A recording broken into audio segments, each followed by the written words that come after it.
Good morning everyone and welcome to my channel. Well, this is not going to be an ordinary floss tube video and I'm not going to do a stitch with me, but I just wanted to come on very briefly and show you my new start progress. So in my last couple of videos I was talking about this particular chart, which is a new chart that had been released from Heaven and Earth Design's website, and I pounced on it as soon as it came out.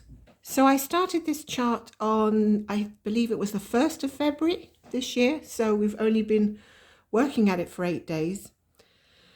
And it's absolutely gorgeous. I loved it as soon as I saw it and it really spoke to me. So I had to download it and I had to start it. It's just one of those things that happens to you. It's like when lightning strikes and you just can't avoid it. But anyway, I think some of you will agree that it's gorgeous and the colours are beautiful. And yeah, so I got myself started.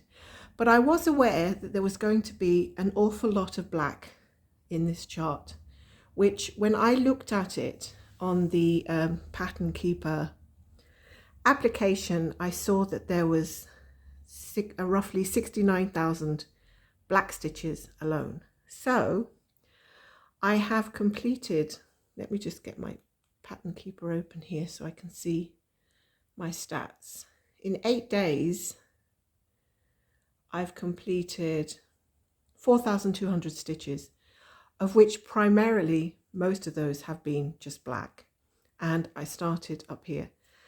And it's gone really quickly because one of the things you'll find when you're just doing stitches with one colour is it goes very fast. And I didn't want to post any pictures up or anything previously because I really haven't seen the point of just uploading a video showing you 2 or 3 rows of black. But I thought what I do now is just give you a quick update on how far I've got. So the way I've been working with this one is I've been working, this is one complete, well, the page isn't complete, but from the left to the right here is the width of a page. And I think it comes down another 4 blocks.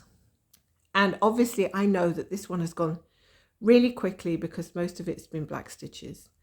So what I did with this chart was I decided that I wanted to use Anchor Black, which it was a tip that was given to me a while ago because the coverage was just that teeny little bit better with Anchor Black. I have noticed the difference actually. I've noticed that the black is better when I've used Anchor. And what I did was I went onto Amazon and I purchased this little box, and I've actually got 2 of these now. And here I've got 25 skeins of Anchor Black here in this box for less than $20. And sterling, we're talking £11.99. I don't know what that is in dollars, but yeah, it's a good bargain for 25 skeins. And I've got 2 boxes of that, so that should be more or less enough to complete this chart because the pattern says I think you need 30 skeins and I have 50, so I should be okay with that. I didn't need to buy them all at once, but I thought, well, since they're such a good price, I may as well just get 2 of them, and I've got them there for other things as well if I need them. So I'm at 1.25% in this, and I'm really happy with the coverage on 25 count. I'm not ever too fussy about coverage anyway. I'm not one of these people that go on and on about, you know, oh, it's not covering enough, not covering enough. It doesn't bother me if there's a little bit of fabric showing through. It doesn't bother me whatsoever. I know that when you have it up, you're not going to see any of that. And even if you did, it's not a huge thing, is it? If you see a tiny little bit of fabric behind. But I did find with the DMC black that it was just that little bit thin, and sometimes so thin that it would fray or it would snap. And just, yeah, the Anchor Black is just that little bit better quality, I think. And what I also loved was after doing all this black, I loved coming down here and finally getting into a little bit of a different color. So we've got like a blue gradient here, which I really enjoyed stitching. After doing all this, I was like, oh, thank goodness, we're actually changing the tune. I felt like I was wearing my sunglasses for a good long while whilst I was doing all this part. Um, and two little stars that popped out there was funny. Like, you really wouldn't be able to just mow those down with the black because they're there for a purpose. But yeah, it wasn't difficult to get the black done because I just sat down and decided I was going to do it. It was only going to take me a couple of days, and it's just such easy stitching to do in the evening anyway. So now getting into the more interesting parts, which are the buildings here.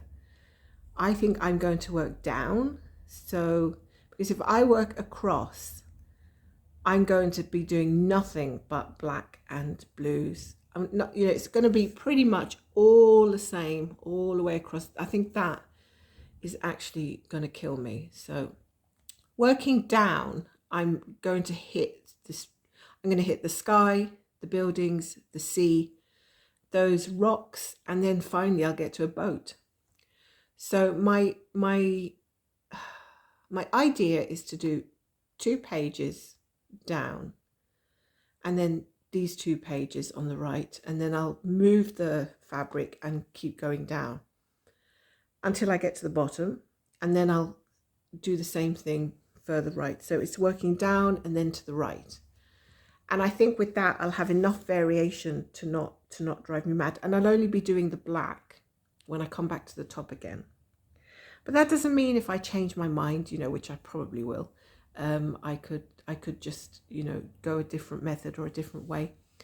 It's not like that hasn't happened before.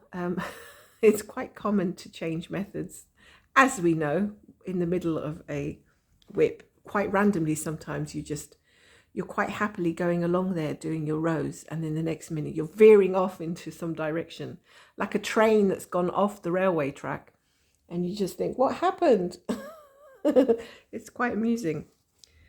So that's all I wanted to come on to tell you, was just to show you the progress that I'd done so far, and that I really love it and I'm happy with it. And I thought I was going to find this part quite tedious, but no, I didn't find it at all tedious. I found it quite relaxing. I think I've reached the point where I'm glad that I've reached colour, because it was just starting to get a little bit boring.